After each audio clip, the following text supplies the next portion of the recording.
नमस्कार, आदाब, सत श्री अकाल। रूहिका शर्मा चैनल में आप सभी का स्वागत है।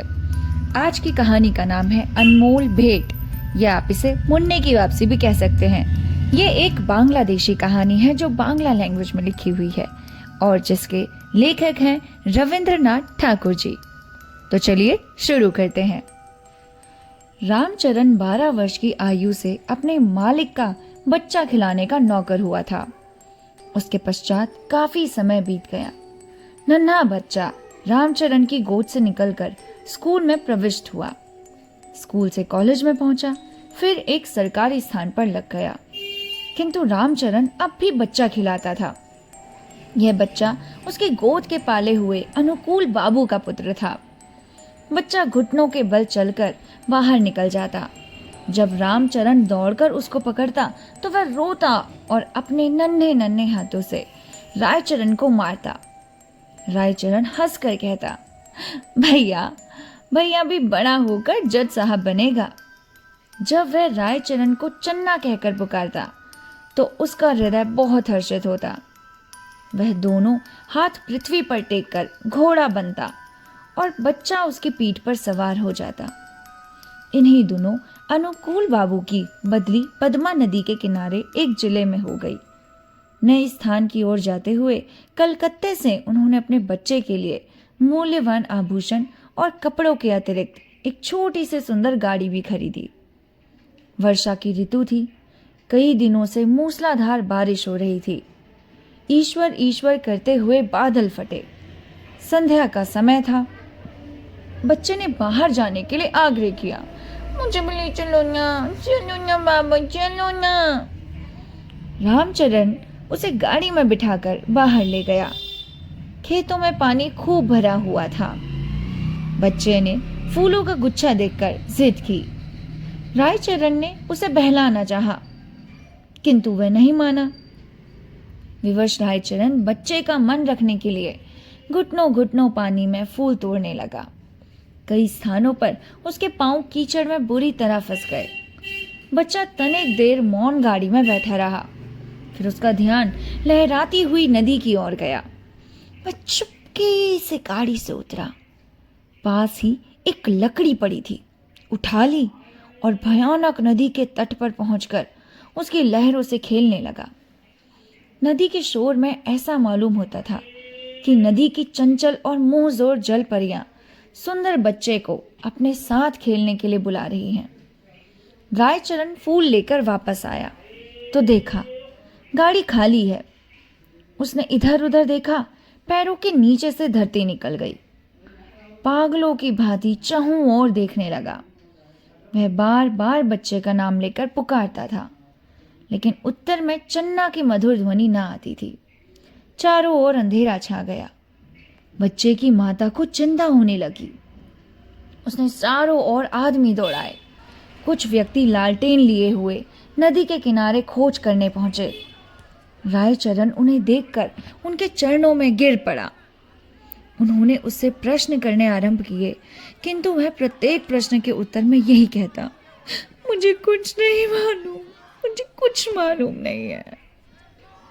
यद्यपि प्रत्येक व्यक्ति की यह सम्मति थी कि छोटे बच्चे को पद्मा नदी ने अपने अंचल में छिपा लिया है, किंतु फिर भी हृदय में विभिन्न प्रकार के शंकाएं उत्पन्न हो रही थी। एक यह कि उसी संध्या को निर्वासितों का एक समूह नगर से गया था और मां को संदेह था कि रायचरण ने कहीं बच्चों को निर्वासित के हाथ ना बेच दिया हो। वह रायचरण को अलग ले गई और उससे विनती करके हुए कहने लगी, रायचरण, तुम मुझसे जितना रुपया लेना चाहो ले लो भैया, किंतु परमात्मा के लिए मेरी दशा पर तरस खाकर मुझे मेरा बच्चा वापस कर दो, वापस कर दो। परंतु रायचरण उसे कुछ उत्तर ना दे सका, केवल माथे पर हाथ रखकर मौन रह गया। स्वामिनी ने क्रोध और आवेश की दशा में उसको घर से बाहर निकाल दिया। अनुकूल बाबू ने पत्नी को बहुत समझाया, किंतु माता के हृदय में शंकाएं दूर न हुई। वह बराबर यही कहती रही, मेरा बच्चा सोने के आभूषण पहना हुआ था और वो शेष ने। रायचरण अपने गांव वापस चला गया। उसे कोई संतान न थी, ना ही संतान होने की संभावना थी, किंतु साल की समाप्ति पर उसके घर पुत्र ने जन्म लिया, परंतु पत्नी सूतिका गृह में ही मर गई। घर में एक विधवा बहन थी। उसने बच्चे के पालन पोषण का भार अपने ऊपर लिया। जब बच्चा घुटनों के बल चलने लगा, वह घर वालों की नजर बचाकर बाहर निकल जाता। रायचरण जब उसे दौड़कर पकड़ता तो वह चंचलता से उसको मारता। उस समय रायचरण के नेत्रों के सामने अपने उस नन्हे मालिक की सूरत फिर आ जाती, जो पद्मा नदी की लहरों में लुप्त हो गया था। बच्चे की जुबान खुली तो वह बाप को बाबा और बुआ को मामा इस ढंग से कहता था, जिस ढंग से रायचरण का नन्हा मालिक बोलता था। रायचरण उसकी आवाज से चौंक उठता। उसे पूर्ण विश्वास था कि उसके मालिक ने उसके घर में जन्म लिया है। इस विचार को निर्धारित करने के लिए उसके पास 3 प्रमाण थे। एक तो यह कि वह नन्हे मालिक की मृत्यु के थोड़े समय पश्चात उत्पन्न हुआ। दूसरे यह कि उसकी पत्नी वृद्ध हो गई थी और संतान उत्पत्ति की कोई आशा ना थी। तीसरे यह कि बच्चे के भूलने का ढंग और उसकी संपूर्ण भाव भंगिमाएं उन्हें नन्हे मालिक से मिलती जुलती थी।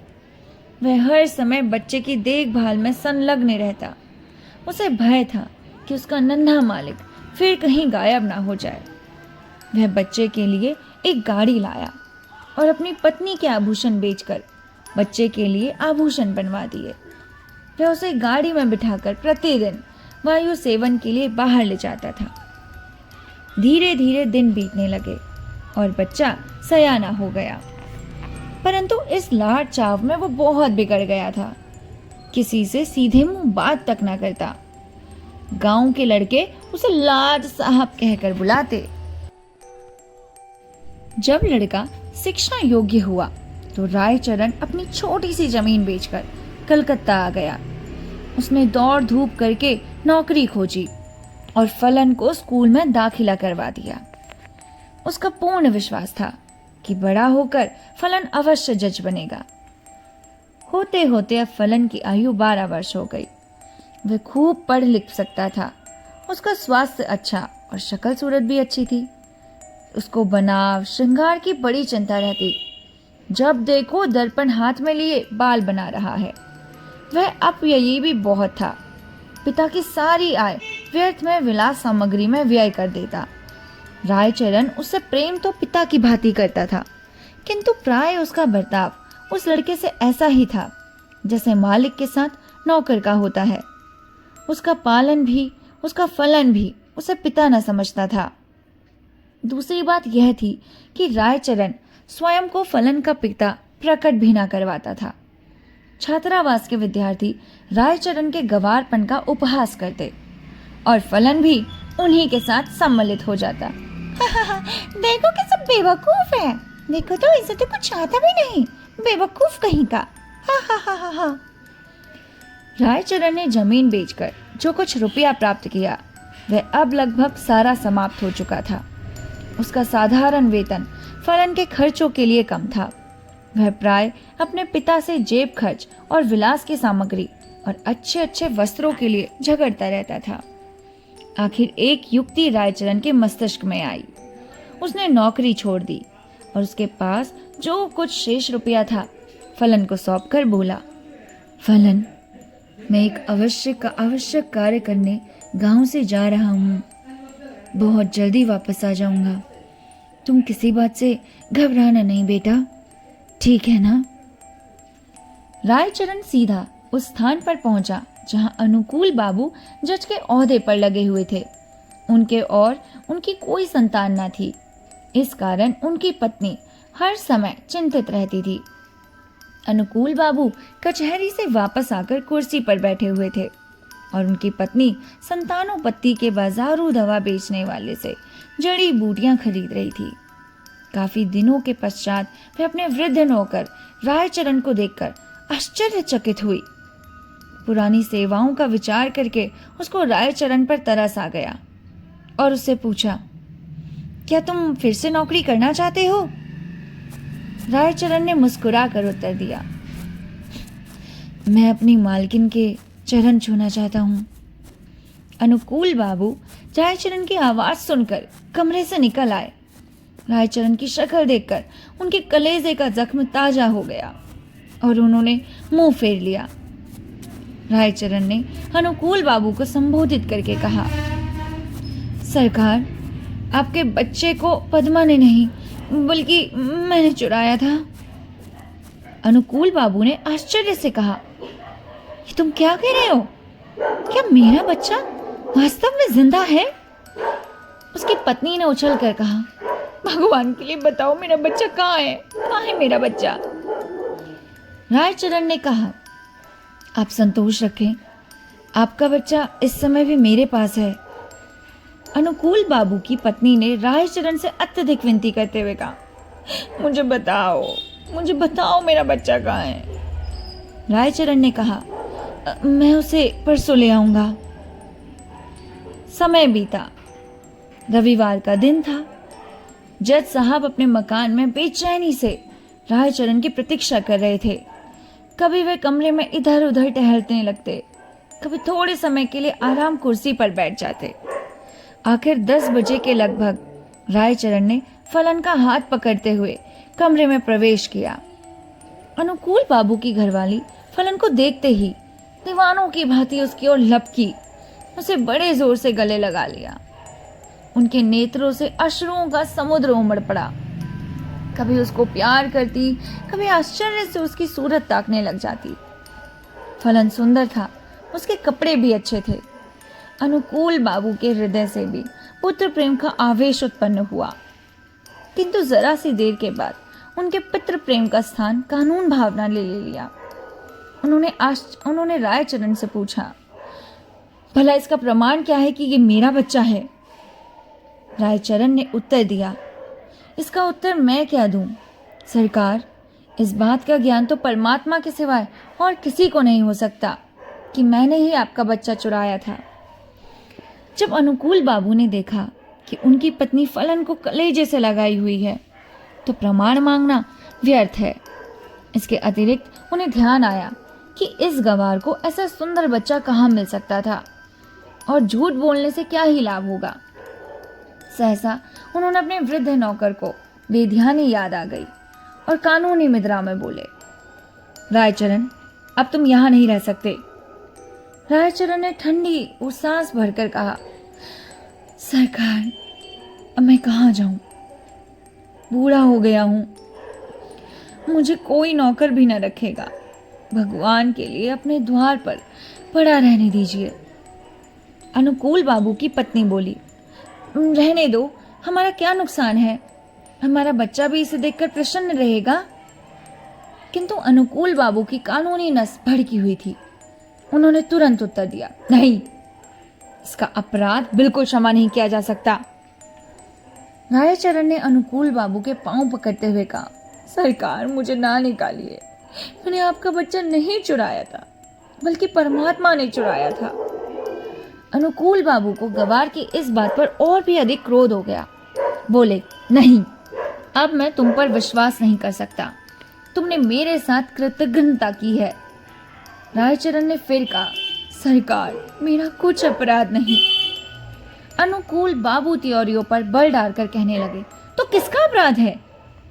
रायचरण ने उत्तर दिया, मेरे भाग्य का। परंतु सुशिक्षित व्यक्ति भाग्य का अस्तित्व स्वीकार नहीं कर सकता। फलन को जब मालूम हुआ कि वह वास्तव में एक धनी व्यक्ति का पुत्र है, तो उसे भी रायचरण की इस चेष्टा पर क्रोध आया कि उसने इतने दिनों तक क्यों उसे कष्ट में रखा। फिर रायचरण को देखकर उसे दया भी आ गई और उसने अनुकूल बाबू से कहा, पिताजी, इसे क्षमा कर दीजिए। यदि आप इसको अपने साथ नहीं रखना चाहते तो इसकी पेंशन कर दें। इतना सुनने के बाद रायचरण अपने बेटे को अंतिम बार देखकर अनुकूल बाबू की कोठी से निकलकर चुपचाप कहीं चला गया। महीना समाप्त होने पर अनुकूल बाबू ने रायचरण के गांव कुछ पैसा भिजवा दिया, किंतु मनी ऑर्डर वापस आ गई, क्योंकि गांव में इस नाम का कोई व्यक्ति न था। और ये कहानी यहीं ख़त्म होती है। आपको ये कहानी कैसी लगी हमें ज़रूर बताएं। इस कहानी का नाम अनमोल भेंट यूं ही नहीं है। अपने बच्चे को, अपने जिगर के टुकड़े को किसी को दे देना बहुत ज़्यादा मुश्किल है। और ये कहानी पता नहीं क्यों मुझे इतना ज़्यादा इमोशनल कर रही है कि एक्ट के टाइम पर सीरियसली मुझे ऐसा लग रहा था कि यार ये तो गदगद कर देने वाली कहानी है। आपको इस कहानी से क्या लगा, कैसा फील हुआ, हमें ज़रूर बताएं। मिलते हैं आपसे नेक्स्ट स्टोरी के साथ। तब तक के लिए नमस्कार। अपना ख्याल रखिएगा।